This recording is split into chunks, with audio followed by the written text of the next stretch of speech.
नमस्कार, राधे राधे। स्वागत है आपका सभी का आपके अपने प्यारे परिवार रोजगार विद अंकित पर। कैसे हैं आप सब लोग? आशा करता हूं बहुत अच्छे होंगे, स्वस्थ होंगे, लाजवाब होंगे। तो जल्दी से लाइव आ जाइए, जुड़ जाइए मेरे साथ। हम लोग चर्चा कर रहे थे मुगल डायनेस्टी की, मुगल वंश की। हुमायूं हम लोगों ने पढ़ लिया था। हुमायूं के बारे में बहुत ज़्यादा डिटेल तो नहीं पूछी जाती है, केवल दो युद्ध हमेशा पूछे जाते हैं। एक पूछा जाता है चौसा का युद्ध, एक बिलग्राम का युद्ध, जिसे कन्नौज का युद्ध भी कहते हैं, बिलग्राम का युद्ध भी कहते हैं। कब हुआ था, किसको हराया था, किसने हराया था, इस प्रकार की प्रश्नावली आपके एग्जाम में देखने को मिल जाती है। बात आती है शेर शाह के समय। हम एक जिक्र कर रहे थे, हम हुमायूं के समय शेर शाह का जिक्र कर रहे थे, जिसे शेर खां के नाम से हम पढ़ रहे थे कि शेर खां कौन था, शेर खां कहाँ का राजा था। तो रोहतासगढ़ पड़ता है, वर्तमान बिहार में है। वहाँ का एक राजा हुआ करता था जिसका नाम था शेर खां। शेर खां, जिसे बचपन में फरीद के नाम से जानते थे, इतना ज़्यादा वो योद्धा था कि उसको ऐसे कहते हैं कि शेर के जो है शेर के पास चला गया, शेर के पास रहा। और एक भैया शेख वहानी या अब्दुल अब्दुल बुरहानी ने उसका नाम, जो बचपन में फरीद के नाम से जाना जाता था, उसे शेर खां नाम दे दिया। और जब वो चौसा का युद्ध जीत गया तो उसने शाह की उपाधि धारण कर ली और वही शेर खां शेर शाह के नाम से गद्दी पर बैठ गया। तो हम इन चीज़ों पर चर्चा करते हुए चलेंगे। तो सभी को नमस्कार, राधे राधे। जल्दी से आप लोग आ जाएं, पेन कॉपी उठा लें। हम लोग इसको 3 क्लास और अभी लगेंगी। एक अकबर की लगेगी, अकबर मैं आज ही स्टार्ट करूंगा। अकबर लगेगी, अकबर के बाद शाहजहां जहांगीर लगेगा, और जहांगीर के बाद शाहजहां और औरंगजेब हम एक क्लास में ख़त्म करेंगे। यानी कि 3 क्लास आज और 2 क्लास और मुगल वंश में लगेंगी। उसके बाद फिर हम पढ़ने लग जाएंगे, जिसको मैंने कहा था कि कुछ विविध बचा हुआ है, जो मैं मध्यकालीन इतिहास का विविध है, जो छोटे छोटे वंश हैं उनको कराऊंगा आधुनिक भारत से पहले। इसको खत्म कराने के बाद मराठा, सिख, विजयनगर, और फिर हम कुछ विविध राजवंश पढ़ेंगे। तो सभी को भैया गुड मॉर्निंग। हम लोग मुगल वंश पढ़ रहे हैं और मुगल वंश में हम इसका भी जिक्र कर लेते हैं, शेर शाह का। शेर शाह के बचपन का नाम फरीद था। इसको उपाधि दी थी शेर खां की मोहम्मद वहार खां लोहानी ने। मोहम्मद वहार खां लोहानी के द्वारा इसे भैया खां की उपाधि दी गई, और बाद में ये शाह बन जाता है, जो शेर शाह सूरी का संस्थापक माना जाता है। सूरी वंश का संस्थापक कौन माना जाता है? तो शेर शाह। शेर शाह ये कौन है? आप कहेंगे सर सूरी वंश का संस्थापक, सूरी वंश का संस्थापक। आप कहेंगे सर सूरी वंश का संस्थापक, फाउंडर ऑफ सूरी डायनेस्टी। आप कहेंगे sir founder of Suri dynasty, जिसके बचपन का नाम शेर खां को बचपन में, शेर शाह को बचपन में फरीद के नाम से जानते थे। किसके नाम से जानते थे? फरीद के नाम से जानते थे। हम लोग बात करेंगे सर फरीद कौन था? तो फरीद था शेर शाह। ठीक है, इसका उपाधि दी गई थी शेर खां की, और इसे उपाधि देने वाले कौन थे? तो आप कहेंगे मोहम्मद वहार खां लोहानी। ऐसे पूछा जा सकता है कि फरीद को शेर खां की उपाधि किसके द्वारा दी गई थी? तो मोहम्मद वहार खां लोहानी के द्वारा दी गई थी। अब बात आती है शेर शाह का पिता कौन था? तो शेर शाह का पिता था हसन खां, जो सासाराम के एक जमींदार थे। सासाराम कहाँ पड़ता है? सासाराम पड़ता है बिहार में। कहाँ पड़ता है? बिहार में सासाराम पड़ता है। वहां के जमींदार हुआ करते थे हसन खां। हसन खां के घर में जन्म लेता है शेर शाह। शेर शाह का बेटा था इस्लाम शाह। शेर शाह का बेटा क्या था? इस्लाम शाह था। आप कहेंगे सर शेर शाह के बेटे का नाम था इस्लाम शाह, और शेर शाह ने रोहतासगढ़ किले का निर्माण कराया था, जिसे किला एकुन्हा के नाम से जाना जाता है। कि सर ये कहाँ पड़ता है? तो आप कहेंगे सर बिहार में। अब मैं एक बार फिर से रिवाइज करा दूं। शेर शाह, जो शेर शाह है, वो शेर शाह सूरी वंश का संस्थापक है। किसका? सूरी वंश का संस्थापक है। अब शेर शाह जो शासन करेगा, ये शासन करेगा 1540 से लेकर, आप कहेंगे सर 1540 से लेकर 1545 तक इसने शासन किया। दिल्ली में सूरी वंश रहा 1540 से 1545 तक। हालांकि सूरी वंश 1540 से 1555 तक रहा। ठीक है, हम बात कर रहे थे शेर शाह का बचपन का नाम था फरीद। क्या नाम था? फरीद। शेर खां की उपाधि दी थी मोहम्मद बहार लोहानी ने। आगे बात करते हैं, हम बात कर रहे हैं कि सर ये बताएं इसके पिता का नाम क्या है। शेर शाह के पिता का नाम है हसन खां, जो सासाराम बिहार में एक जगह पड़ती है सासाराम, वहां के जमींदार थे। कौन थे? जमींदार थे। आगे बात करते हैं, शेर शाह का बेटा कौन था? इस्लाम शाह। और भैया शेर शाह ने निर्माण किसका किया था? रोहतासगढ़ किले का। किसका? रोहतासगढ़ किले का निर्माण किया। चलिए बहुत बढ़िया, ये सारी चीजें आप लोग लिख लीजिए, मैं आपको समय दे रहा हूं। मेरे साथ आप लोग रिवाइज जरूर करते रहेंगे, रिवाइज जरूर करते रहेंगे। हुमायूं तो हमने पढ़ लिया था, हुमायूं की मृत्यु हो गई थी। चलिए बहुत बढ़िया, शानदार। ये प्रियांशी वर्मा मैंने इसलिए मुगल वंश में डाल दिया क्योंकि है तो छोटा सा ये टॉपिक, लेकिन इससे क्वेश्चन पूछ लेता है कि हुमायूं को पराजित किसने किया था, हुमायूं किससे हारा था, ये हमने पढ़ा था ना वहां पर। चलिए तो हम लोग बात करते हैं, शेर शाह रहता है। अगर पूछ लेता कि सर ये बताइए सूरी वंश कब से कब तक रहा, सूरी वंश की अगर बात होती तो आप कहते सर सूरी वंश 1540 से लेकर 1555 तक रहा। कब तक रहा? 1540 से 1555 तक सूरी वंश रहा। लिख लिया होगा। आगे बात करते हैं, चलिए बहुत बढ़िया, आगे बात कर लेते हैं हम लोग। यहां पर हम बात कर रहे थे कि भैया ये बताएं कि शेर शाह सूरी की मृत्यु कब हुई। देखिए शेर शाह सूरी जब कालिंजर के किले को जीतने के लिए जाता है तो भैया तोप का गोला फटने से वो तोप का गोला दीवार से टकराया, फटा, और उसके कारण शेर शाह की 1545 में मृत्यु हो गई। कब मृत्यु हो गई? 1545 में। किसकी? शेर शाह की। शेर शाह की मृत्यु कब हुई थी? 1545 में। कब? जब वो कालिंजर किले को जीतने के लिए निकला, कालिंजर का किला जीतने के लिए जा रहा था, तब भैया दीवार पर, किले की दीवार पर गोला दागा और गोला फटने से इसकी मृत्यु हो गई। इसका मकबरा कहां है? सासाराम बिहार में। कि भैया शेर शाह का मकबरा कहां है? सासाराम बिहार में। कहां पर? सासाराम बिहार में। किसका मकबरा है सासाराम बिहार में? आप कहेंगे भैया सासाराम पड़ता है बिहार में। कहां पड़ता है जी? बिहार में पड़ता है। आप कहेंगे कहां पर है? बिहार में। किसका? शेर शाह सूरी का। चलिए यहां पर कुछ इंपॉर्टेंट फैक्ट बता देता हूं कि भैया ये बताइए कि इसने भूमि की माप के लिए गज ए सिकंदरी या सिकंदरी गज का प्रयोग किया, जो सन की डंडी का बना होता था। ये वही सिकंदरी गज है जिसे सिकंदर शाह लोधी के द्वारा चलाया गया था। किसके द्वारा? सिकंदर शाह लोधी के द्वारा चलाया गया था। रहेगा मुगल वंश ही, लेकिन मुगल वंश में एक छोटा सा टॉपिक था शेर शाह का, तो वो मैं बता रहा हूं। पूरा सूरी वंश नहीं करा रहा हूं, केवल शेर शाह थोड़ा सा करा रहा हूं। ठीक है, तो हम कहेंगे सर शेर शाह की मृत्यु कब हुई थी? 1545 में। कहां पर? जब कालिंजर का किला जीतने के लिए गया था। ठीक है, कब? 1545। कहां? कालिंजर में। बात आ जाती है सर ये बताइए इसका मकबरा कहां पर है? तो आप कहेंगे सर इसका मकबरा है सासाराम बिहार में। और इसने भैया सिकंदरी गज का प्रयोग किया, जो सन की डंडी का बना होता था। खत्म। यहां तक हम लोग इसको पढ़ लेंगे, यहां तक हम लोग पढ़ लेते हैं।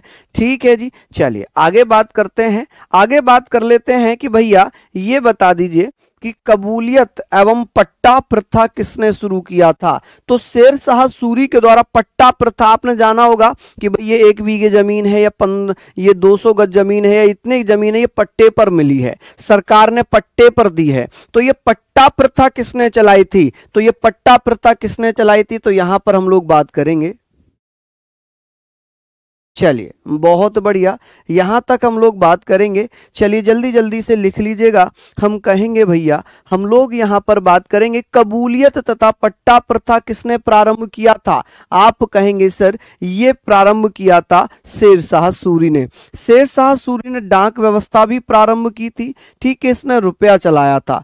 शेर शाह सूरी का जो रुपया था, जो मुद्रा थी, वो क्या था? रुपया चलाया था। शेर शाह सूरी ने ग्रांड ट्रंक रोड बनवाया, जिसे सड़क ए आजम कहा जाता है। इंपॉर्टेंट है कि सड़क ए आजम किसके द्वारा बनवाई गई थी? शेर शाह सूरी के द्वारा, जिसे वर्तमान में NH1 NH2 के नाम से जानते हैं। NH1 NH2 के नाम से भी जाना जाता है। आप कहेंगे सर सड़क ए आजम किसके द्वारा बनवाई गई थी? शेर शाह सूरी के द्वारा, जिसे हम क्या कहते हैं? ग्रैंड ट्रंक रोड या ग्रैंड ट्रंक रोड के नाम से जाना जाता है। ग्रैंड ट्रंक रोड के नाम से जानते हैं। शेर शाह सूरी ने रुपया चलाया था। क्या चलाया? रुपया चलाया। डाक व्यवस्था किसने प्रचलित की? शेर शाह सूरी ने। कबूलियत प्रथा या पट्टा प्रथा की शुरुआत किसने की थी? शेर शाह सूरी ने। किसने कर दी थी जी? शेर शाह सूरी ने कर दी थी। चलिए यहां तक हम लोगों ने पढ़ ली। एक बार इसको भी जल्दी से नोट डाउन कर लीजिए, जल्दी से इसको नोट डाउन कर लीजिएगा। आगे हम लोग बात कर लेते हैं।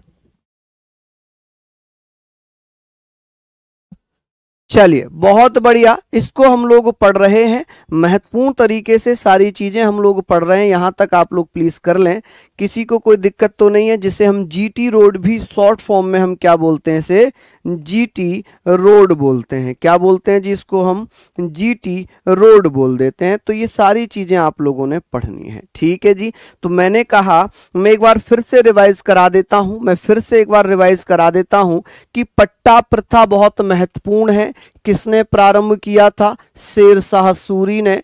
कि डाक प्रथा, रुपया किसने चलाया था? शेर शाह सूरी ने। ग्रैंड ट्रंक रोड किसने बनवाया था? शेर शाह सूरी ने। किसने? शेर शाह सूरी ने। चलिए हम बात कर लेते हैं। एक बार फिर से मैं रिवाइज करा दूंगा, एक बार फिर से मैं इसको रिवाइज करा देता हूं। शेर शाह सूरी, सूरी वंश 1540 से 1555 तक रहा। सूरी वंश का संस्थापक था शेर शाह सूरी। कौन था? शेर शाह सूरी। हाँ जी,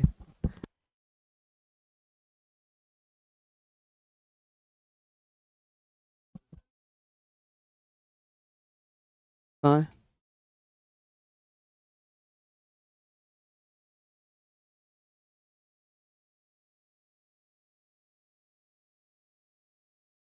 चलो भैया देख लो, यहां पर हम लोग बात कर रहे हैं, ये सारी चीजें हम लोगों ने पढ़ ली हैं। अब आप लोग एक बार रिवाइज जरूर करिए, इसको एक बार रिवाइज जरूर करिए कि भैया इसके बचपन का नाम क्या था? फरीद। इसने कौन सी उपाधि धारण की थी? शेर खां की। किसने दी थी? वहार खां लोहानी के द्वारा। इसके पिता का नाम था हसन खां। कहाँ के जमींदार थे? सासाराम के। इसके पुत्र का नाम क्या था? इस्लाम शाह। क्या नाम था? इस्लाम शाह। इसने एक किले का निर्माण कराया था, उसे क्या कहते हैं? रोहतासगढ़। रोहतासगढ़ किले को हम और किस नाम से जान सकते हैं? किला ए कुन्हा। बहुत बार पूछा है किला ए कुन्हा। चलिए ये सारी चीजें हम लोग लिख रहे हैं कि भैया शेर शाह सूरी ने शासन कब से कब तक किया था? शेर शाह सूरी ने मात्र 5 वर्ष शासन किया, क्योंकि 1540 में गद्दी पर बैठा, 1545 में मर गया। जबकि सूरी वंश कब से कब तक रहा? सूरी वंश 1540 से 1555 तक, कुल मिलाकर 15 वर्षों तक सूरी वंश ने शासन किया। सूरी वंश में शेर शाह सूरी, इस्लाम शाह और सिकंदर शाह सूरी भी भैया राजा बने। तो ये सारी चीजें हम लोगों ने लिख ली, ठीक है जी। चलिए यहां पर हमने बात की कि भैया शेर शाह सूरी की मृत्यु कब हुई? 1545 में कालिंजर किले को जीतने के समय। शेर शाह सूरी का मकबरा कहां पर है? आप कहेंगे सासाराम में। शेर शाह सूरी ने सिकंदरी गज का प्रयोग किया, जो सन की डंडी का बना होता है। For the management of land the used he used the एलेक। यहां पर सिकंदर हो जाएगा, यहां पर क्या हो जाएगा भैया? यहां पर हो जाएगा सिकंदर। सिकंदरी गज इसको हम बोल सकते हैं, सिकंदरी यार्ड हम इसको बोल सकते हैं। क्या बोल सकते हैं इसको हम? सिकंदरी यार्ड हम इसको बोल सकते हैं। आप कहेंगे सर सिकंदरी।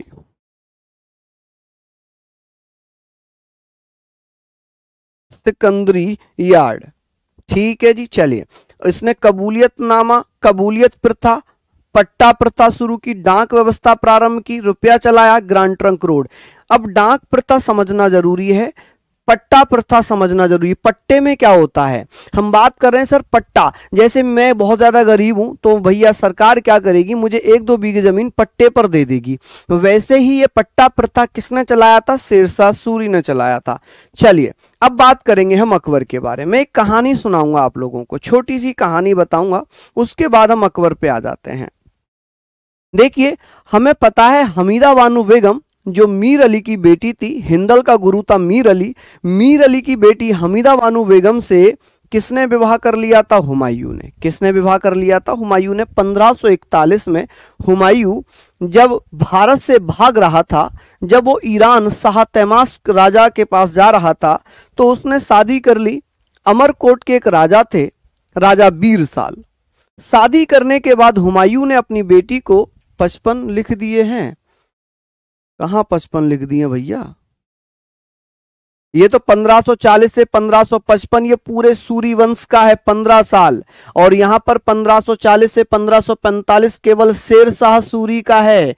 थोड़ा सा दिमाग लगाओ, यहां पर केवल शेरशाह सूरी है जो 5 वर्षों तक शासन कर रहा है। उसके बाद इस्लाम शाह, फिर सिकंदर शाह सूरी, इन सब ने मिलाकर कुल 15 वर्षों तक शासन किया है। 55 लिख दिए गलती से। अच्छा चलो, हमने बात करनी थी अकबर की। मैं बता रहा था आप लोगों को कि हमीदा बानो बेगम राजा बीरसाल को अपना भाई मानती थी।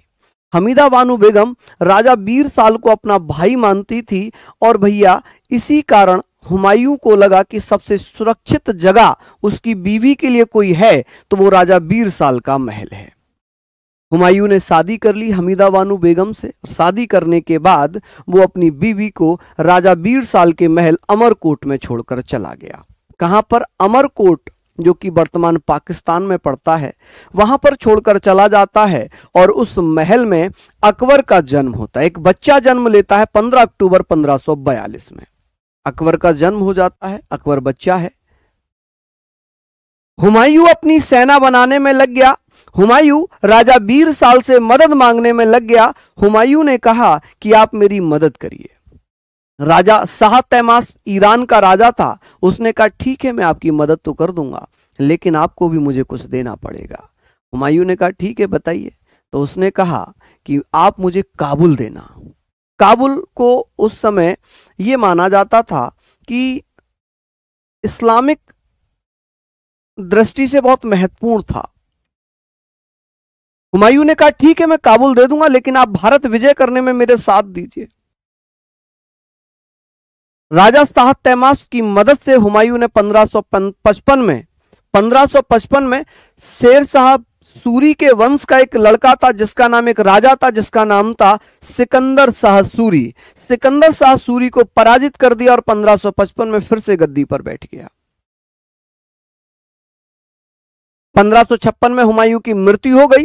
और जब हुमायूं की मृत्यु हुई 1556 में ही, अकबर उस समय पंजाब में था। और पंजाब में एक जगह पड़ती है कलानौर, जिसे कालानौर के नाम से जानते हैं।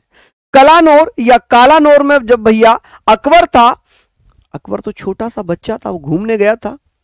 लेकिन इधर हुमायूं की सीढ़ियों से गिरकर मृत्यु हो गई। हुमायूं ने अकबर का बॉडीगार्ड, अंगरक्षक, रीजेंट, संरक्षक, कुछ भी कह लीजिए, बैरम खान था। बैरम खान बहुत ईमानदार था। उसकी ईमानदारी को देखते हुए अकबर ने उसे एक उपाधि भी दी थी, खाने खाना की। हालांकि बाद में चलकर बैरम खान के बेटे को भी खाने खाना की उपाधि दी अकबर ने।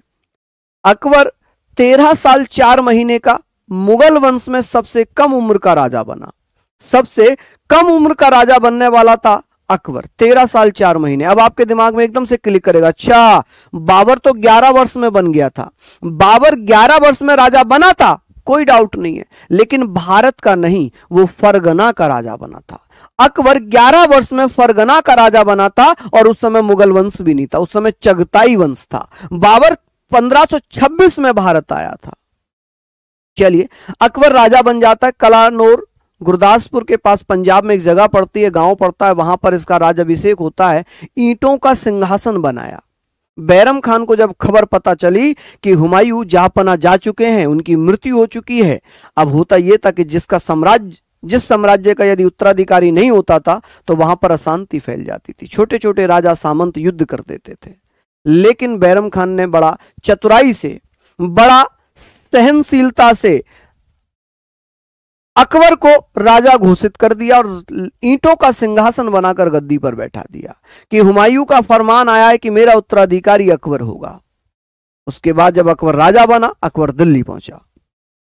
दिल्ली पहुंचते ही खबर आ गई कि भैया हेमू ने युद्ध कर दिया है, हेमू ने युद्ध छेड़ दिया है। हेमू जो हेमचंद्र विक्रमादित्य हिंदू महान योद्धा, युद्ध छेड़ दिया है। अकबर घबरा जाता है, मात्र 13 साल 4 महीने का बच्चा क्या करेगा। 1556 में पानीपत का दूसरा युद्ध होता है। कौन सा? पानीपत का दूसरा युद्ध होता है।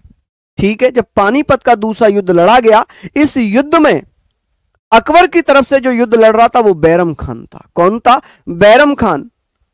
हेमचंद्र विक्रमादित्य पानीपत का द्वितीय युद्ध जीत रहे थे, लेकिन बैरम खान ने धोखे से हेमचंद्र की आंख में तीर मार दिया, और जिस कारण हेमचंद्र विक्रमादित्य अपने हाथी से गिर पड़े और उनकी सेना भाग खड़ी हुई। जब किसी राजा को मार दिया जाता है, राजा गिर जाता है या राजा पराजित हो जाता है, तो पूरी सेना अपने आप विचलित हो जाती है। इस कारण अकबर ये युद्ध जीत जाता है। तो पानीपत के द्वितीय युद्ध में अकबर की जीत हो जाती है, अकबर जीत गया। हालांकि अब बैरम खान का वर्चस्व बढ़ता जा रहा है, बैरम खान शक्तिशाली होता जा रहा है, पावरफुल होता जा रहा है। ये बात अकबर को खटकने लगी। अकबर ने सोचा कि अब बैरम खान को ठिकाने लगाया जाए, क्योंकि अकबर भी धीरे धीरे बड़ा हो रहा था। 1560 आ जाता है और 1560 में अकबर कहता है कि आप बहुत समय से मेरे लिए युद्ध लड़ रहे हैं, आप एक काम करिए, आप हज यात्रा पर जाइए, आप तीर्थ यात्रा पर जाइए और फिर लौट कर आना, अभी तो आप आराम करो। और ऐसा कहा जाता है कि हज यात्रा पर जाते समय 1561 में बैरम खान की भैया हत्या हो जाती है। बैरम खान को पाटन गुजरात में मार दिया जाता है और यह कहा गया कि अकबर ने मरवाया, लेकिन वास्तविकता क्या, इसका प्रमाण कहीं नहीं मिल पाया कि अकबर ने ही बैरम खान को मरवा दिया था। इसका प्रमाण कहीं नहीं मिला। हालांकि उसकी मृत्यु 1561 में पाटन गुजरात में हो जाती है। बैरम खान की एक विधवा है जिसका नाम है सलीमा सुल्ताना।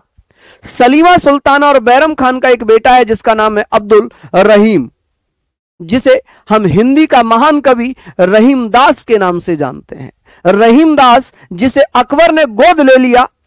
अकबर ने गोद ले लिया और गोद लेने के बाद अकबर ने उसे कहा कि ये मेरा दत्तक पुत्र है, ये मेरा गोद लिया हुआ पुत्र है। और अकबर ने रहीम दास को भी खान ए खाना की उपाधि दे दी, खान ए खाना की उपाधि दे दी। हालांकि 1560 से 1562 का जो समय था, यह समय पेटीकोट शासन या पर्दा शासन काल कहलाया।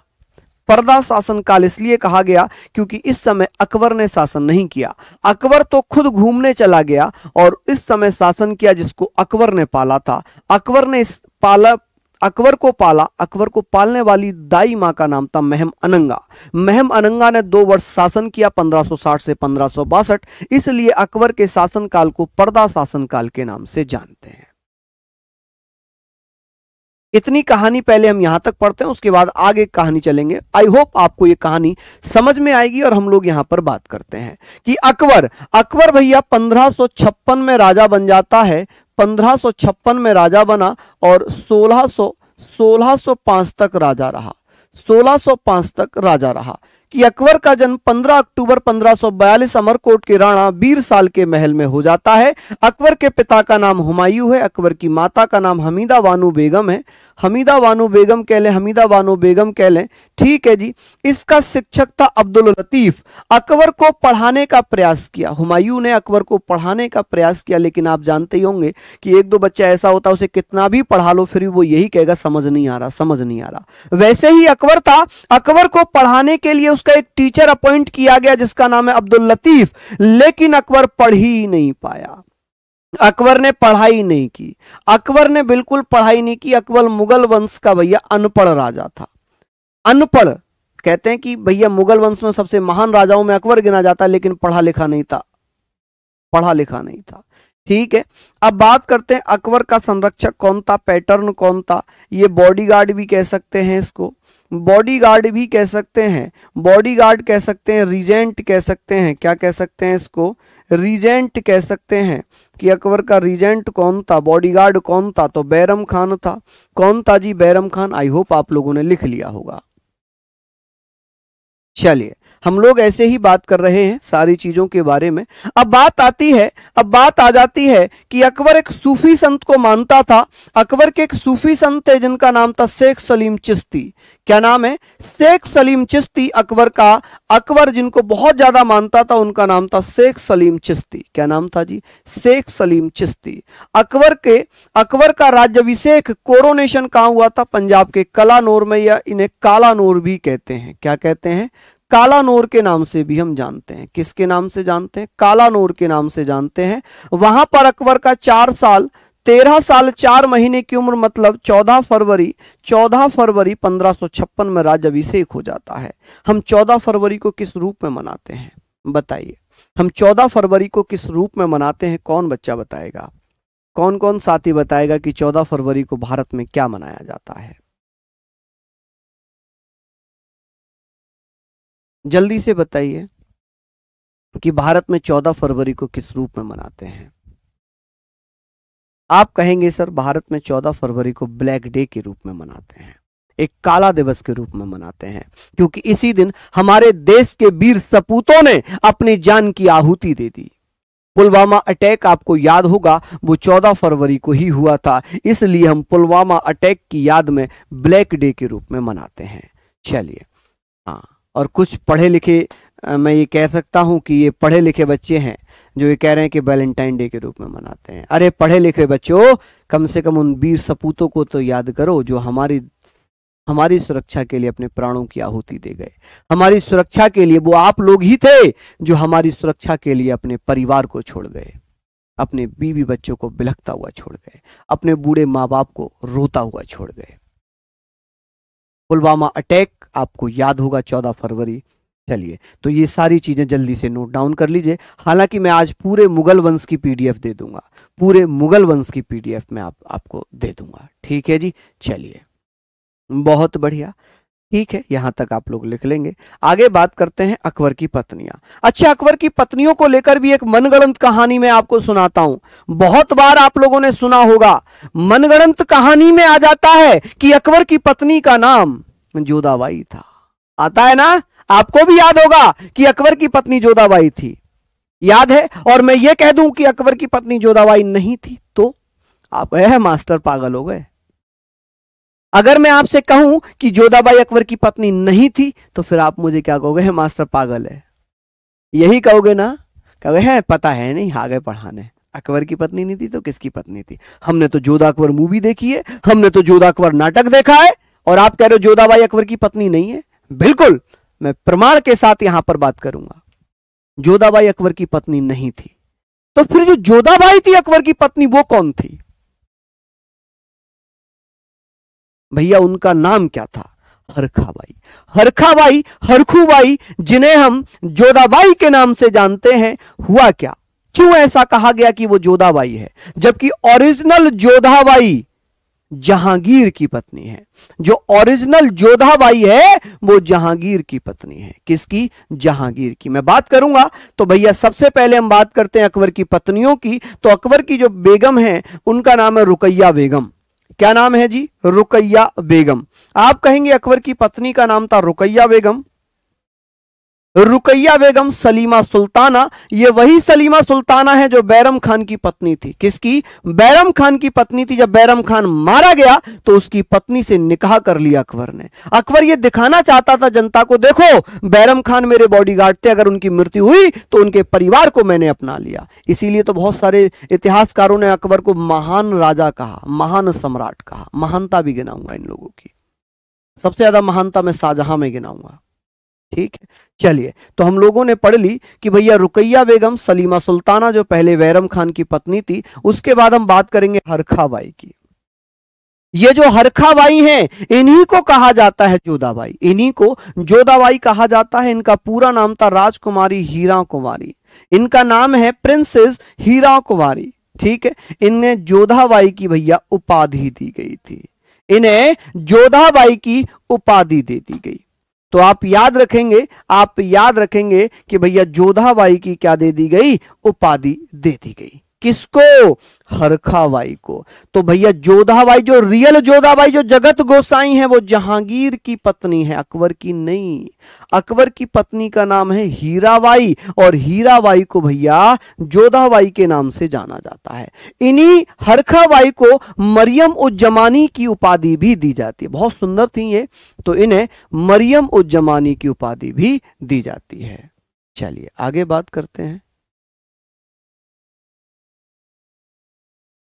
चलिए लिख लेंगे, यहां तक लिख लीजिए, जल्दी जल्दी से नोट डाउन कर लीजिए। आगे हम बात करेंगे। रुकैया बेगम पहली है, सलीमा सुल्ताना दूसरी है, फिर तीसरे नंबर पे हरखाबाई आ जाती है। हरखाबाई को राजकुमारी हीरा कुमारी के नाम से जानते थे, लेकिन प्रसिद्ध नाम है इनका जोधाबाई, जो कि इन्हें उपाधि दी गई थी। इन्हें अकबर के द्वारा उपाधि दी गई थी। ठीक है जी, चलिए आगे बात करते हैं। हरखाबाई जो जोधाबाई के नाम से जानी जा रही है, इन्हें एक उपाधि और दी गई थी मरियम उज जमानी बेगम साहिबा की। कौन सी? मरियम उज जमानी बेगम साहिबा। और हरखाबाई के पिता का नाम था भारमल, जबकि जोधाबाई के पिता का नाम था राजा उदय सिंह। ठीक है, तो पिता से भी यहां पर कंफर्म हो जाएगा। ठीक है, तो बात करेंगे सर, इनका पुत्र था जहांगीर। अब जोधा के गर्भ से ही उसका पति जन्म लेगा क्या? नहीं ले सकता ना। तो भैया हरखाबाई के गर्भ से जिन्हें जोधाबाई कहा गया, जहांगीर ने जन्म लिया। किसने जन्म लिया? जहांगीर ने जन्म लिया। अब बात आती है बैरम खान के संरक्षण काल की। Protection period of Bairam Khan 1556 से 1560, क्योंकि बच्चा है अकबर, 13 साल का बच्चा है जब वो राजा बना 1556 में। तो 4 साल शासन किया किसने? बैरम खान ने। अकबर के नेतृत्व में, यानी कि राजा अकबर है, लेकिन शासन रियल में कौन कर रहा है? बैरम खान। हाँ, ये हिंदू थी, राजपूत थी, राजपूत रानी थी ये। चलिए, बैरम खान की ईमानदारी के कारण अकबर ने इसे खान ए खाना की उपाधि दे दी। क्या कर दिया? बैरम खान को खान ए खाना की उपाधि दे दी। ठीक है, किसकी? खान ए खाना की उपाधि दी गई। चलिए, ये राजा महाराजा खुश होकर ऐसी उपाधियां दे देते थे। ठीक है जी, चलिए इसको नोट डाउन कर लीजिए। रेलवे ग्रुप डी में भी ये काम कर जाएगा कमल जी, बिल्कुल बिल्कुल, इसको आप जल्दी से नोट डाउन करिए। आगे हम बात करेंगे। यहाँ तक आप लोगों ने लिख लिया, यहाँ तक हम आप लोगों के बारे में बात कर रहे हैं, इतना आप लोगों ने लिख लिया होगा। ठीक है जी,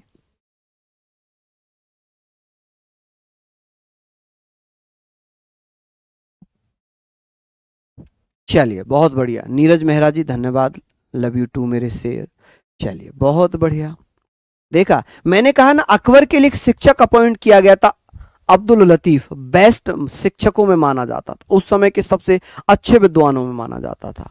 ठीक है, वैसे यहां पर भी बहुत सारे बच्चे हो सकते हैं, एक दो बच्चे तो हो ही सकते हैं जो ये कहेंगे सर ये तो हमें बिल्कुल समझ नहीं आ रहा है ना, क्योंकि उन्हें कहानी भी सुना दी, ये भी बता दिया, फिर भी वो यही कहेंगे कि हमें समझ नहीं आ रहा। लेकिन हालांकि आप लोगों में ऐसा कोई नहीं है जो ये कहे कि मुझे समझ नहीं आ रहा, सबको समझ में आ रहा है, तो बहुत अच्छी बात है। बात करते हैं 1561 में। अकबर के कहने पर बैरम खान मक्का जाने के लिए तैयार हो जाता है, और 1561 में पाटन गुजरात में एक जगह पड़ती है, मुबारक खां के द्वारा हत्या कर दी जाती है। क्या कर दी जाती है जी? हत्या कर दी जाती है, मर्डर कर दिया जाता है। अब बात आती है भैया पेटीकोट शासन की। किसकी? पेटीकोट शासन की। कि सर ये पेटीकोट शासन क्या है? ये पेटीकोट शासन क्या है? आप कहेंगे भैया ये पेटीकोट शासन क्या है, आप बताना कि सर पेटीकोट शासन की चर्चा होगी, पर्दा शासन की चर्चा होगी 1560 से 1562 का रहा। इसमें क्या था? महाम अनंगा, महाम अनंगा, महाम अनंगा ये भैया अकबर की दाई माँ है। ये कौन है? ये अकबर का पालन पोषण करने वाली दाई माँ है, अकबर की दाई माँ। पहले भैया दाई माँ ही होती थी जो पालन पोषण करती थी। ठीक है जी, उसके पुत्र अवध खान ने शासन किया। अब बात आ जाती है कि अकबर ने इबादत खाने का निर्माण कराया 1575 में। अकबर खाने ने इबादत खाने का निर्माण कराया 1575 में। इबादत खाना एक ऐसी जगह जहां पर सभी धर्मों के लोग पूजा पाठ कर सकते हैं, इबादत कर सकते हैं, प्रार्थना कर सकते हैं। हालांकि स्टार्टिंग में इबादत खाना केवल मुसलमानों के लिए था। स्टार्टिंग में जो इबादत खाना है केवल मुसलमानों की प्रार्थना करने की जगह थी, लेकिन बाद में बीरबल के कहने पर अकबर ने इबादत खाने में इबादत खाने में सभी धर्मों के लोगों को आमंत्रित किया, इनविटेशन दिया कि आप सभी धर्मों के लोग यहाँ पर आएं और अपने अपने धर्म की जो भी पूजा पाठ करनी है, जो भी प्रार्थना करनी है, आप कर सकते हैं। ठीक है जी। तो आप कहेंगे सर इबादत खाना किसने बनाया था? तो इबादत खाने का निर्माण 1575 में अकबर के द्वारा किया गया था। ठीक है जी। मुबारक खां बेटा शत्रु था, मुबारक खां दो शत्रु था। चलिए बहुत बढ़िया जी, यहां तक आप लोग लिख लेंगे। अरे भाई बड़ा दुख है भाई, रुको अब अभी रुक कर पढ़ेंगे। सुपम यादव, ओहो भाई इनके साथ बड़ा दुख हो रहा है। ये कह रहे हैं सर आज मेरी गर्लफ्रेंड की शादी है। अब मैं भाई तुम्हारे इस दुख में बिल्कुल भी तुम्हारे साथ नहीं खड़ा हूं, क्योंकि ये दुख सिर्फ आप ही बर्दाश्त कर सकते हैं, ये आप ही को झेलना पड़ेगा। काश पहले आपने मेहनत कर ली होती, सरकारी नौकरी आपकी लग गई होती, तो जो आज शादी किसी और के साथ हो रही है वो शादी आपके साथ हो गई होती। मैं बार बार कहता हूं कि गुलाब का फूल देकर ये कह गया टोकरी वाला कि एक तरफा मोहब्बत करने वाले मेरे यारो, उसे ले गया कोई सरकारी नौकरी वाला। तो सरकारी नौकरी वाला कोई ले जाएगा आज, तभी तो कहते हैं बेटा धीरे धीरे धीरे धीरे तैयारी करो, पढ़ो, मौज लो, लेकिन तैयारी जरूर करो, तैयारी जरूर करो। ठीक है जी।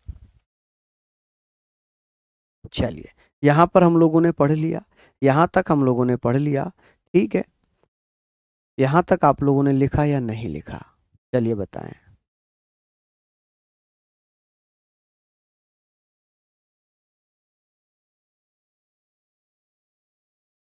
बड़ा दुख है भाई, बच्चा परेशान है, बच्चा रो रहा है, बच्चे की आंखों से आंसुओं की गंगा बह रही है। हालांकि दुख होता है, हम इसको फन वे में इसलिए बोल रहे हैं ताकि आपका माइंड डाइवर्ट हो, आपका मन पढ़ने में लगे। हालांकि जिसका पार्टनर जाता है उस पर दर्द क्या होता है, क्या बीतती है, ये सिर्फ वही जान सकता है। जिसका प्यार छिन जाए, जिसकी मोहब्बत छिन जाए, उस पर क्या बीतती होगी हमने तो मूवियों में ही देखा है, क्योंकि हमारी तो छिनी नहीं, हमारी तो हमारे संग आ गई तो हमें पता भी नहीं है। हमने मूवियों में जरूर देखा है कि आशिक पागल हो जाते हैं, बाल बिखेर लेते हैं, बाल बड़े कर लेते हैं, दाढ़ी बना लेते हैं ना। तो ऐसा कुछ मत करना, क्योंकि अभी आपके माँ बाप, आपका परिवार आपके साथ है और उनके लिए आप जरूर मेहनत करें। चलिए यहाँ तक हम लोगों ने पढ़ लिया होगा। चलिए आगे बात करते हैं, आगे बात करते हैं मनसबदारी प्रथा। बहुत महत्वपूर्ण है कि सर मनसबदारी प्रथा 1577 में अकबर के द्वारा चलाई गई। किसके द्वारा बेटा? अकबर ने मंगोलों से ली थी। जो मनसबदारी प्रथा है अकबर ने किससे ली थी? तो आप कहेंगे सर अकबर ने किससे ली थी? अकबर ने ली थी भैया मंगोलों से। बहुत इंपॉर्टेंट क्वेश्चन आता है कि मनसबदारी प्रथा किसके द्वारा चलाई गई थी? आप कहेंगे कि सर मनसबदारी प्रथा 1577 में अकबर के द्वारा चलाई जाती है, जो कि मंगोलों से ग्रहण की जाती है।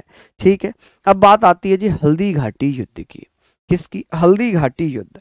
अब आते हैं महान राजा महाराणा प्रताप, क्षत्रिय राजा महाराणा प्रताप, जिन्होंने कभी अपने आप को अपनी हार स्वीकार नहीं की। हालांकि जंगलों में भटकते रहे, लेकिन मुगलों की सलात क्या बोलेंगे उसको देखा दिमाग खराब हुआ कि मुगलों की गुलामी स्वीकार नहीं की। इस सल्तनत में उन्होंने मुगलों की गुलामी स्वीकार नहीं की, मुगलों से लड़े, बहुत लोगों ने धोखा दिया, फिर भी वो लड़ते रहे, फिर भी वो लड़ते रहे। ठीक है जी। तो आप कहेंगे 1576 में हल्दी घाटी का युद्ध लड़ा जाता है, जिसे खमनौर का युद्ध भी कहते हैं। क्या कहते हैं?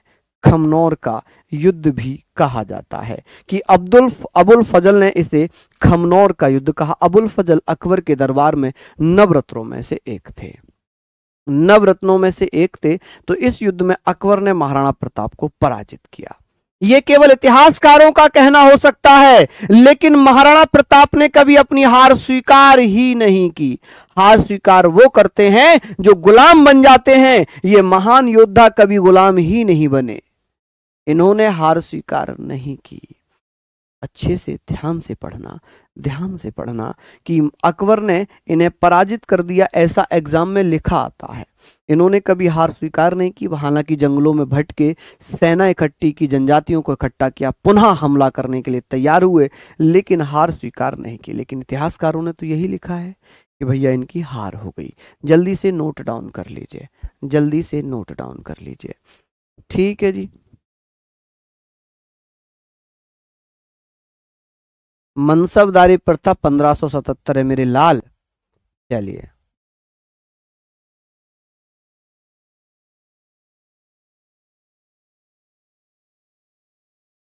चलिए बहुत बढ़िया जी, शानदार।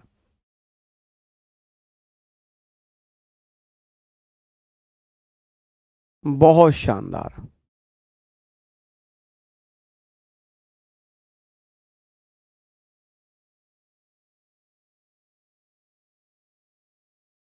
चलिए, बहुत शानदार, लाजवाब। ठीक है जी, जल्दी से लिख लीजिए।